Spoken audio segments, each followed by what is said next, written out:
महिरबानी करे हितां निकिरी वञो। उहो ई असां पाण में निबिरी पवंदासीं।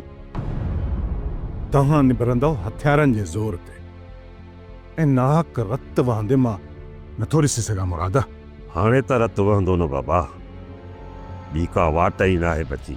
नाहक रत वहाइण जो मूंखे बि शौक़ु न आहे, पर जेकॾहिं असां पंहिंजे सिर मथां बदनामीअ जो दाग़ खणी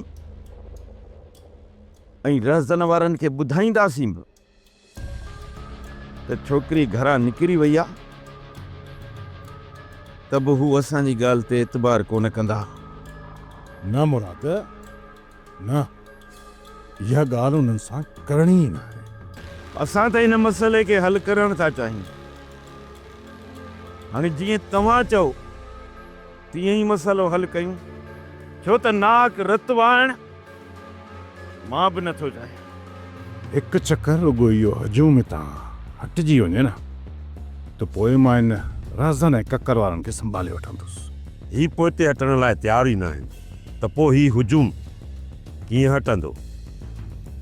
मुराद मूं कुझु सोचियो आहे। जेकॾहिं तव्हांखे को एतिराज़ न हुजे त मां इन हुजूम खे हितां टारे सघां थो। बाबा करणो चाहे तव्हां रुगो हुकुम कयो, असां इनकारी कोन थींदासीं। त पोइ मुराद ॿुध त मूं छा सोचियो आहे।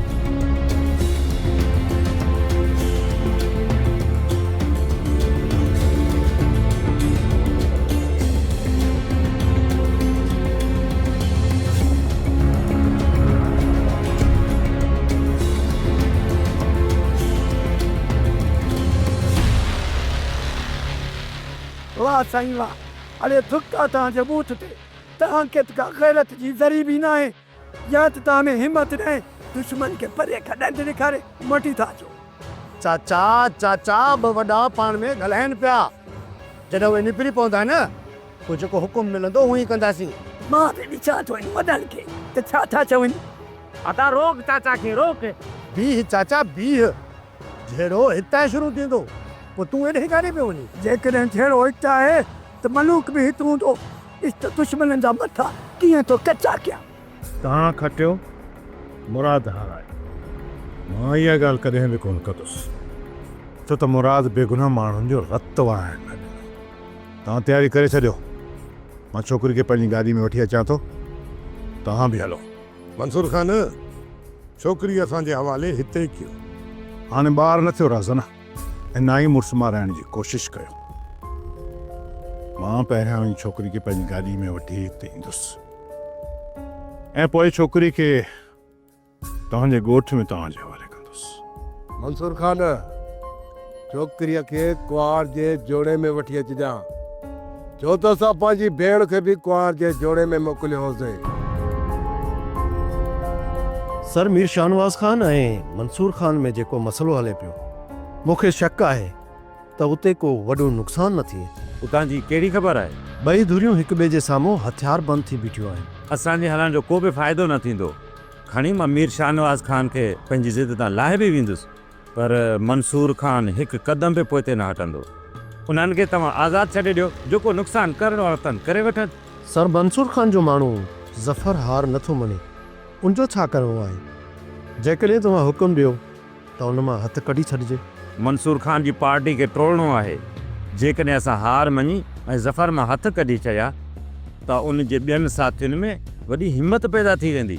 सर जेकॾहिं असीं हुनखे मारियो ऐं शहर ॿाहिरां उछलियो त मंसूर खान असांजे लाइ मसइलो पैदा करे सघे थो ऐं कोर्ट ताईं बि वञी सघे थो।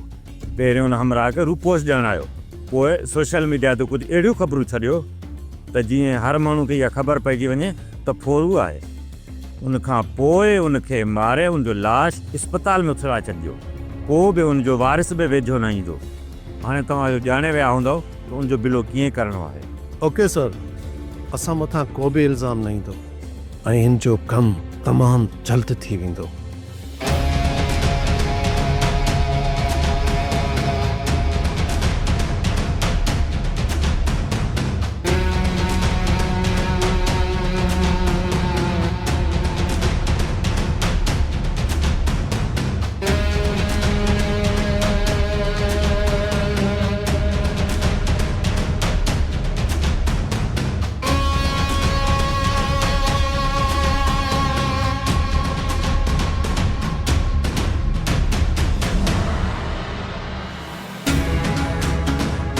अचो हाणे पदा पक सम्झो जीअं न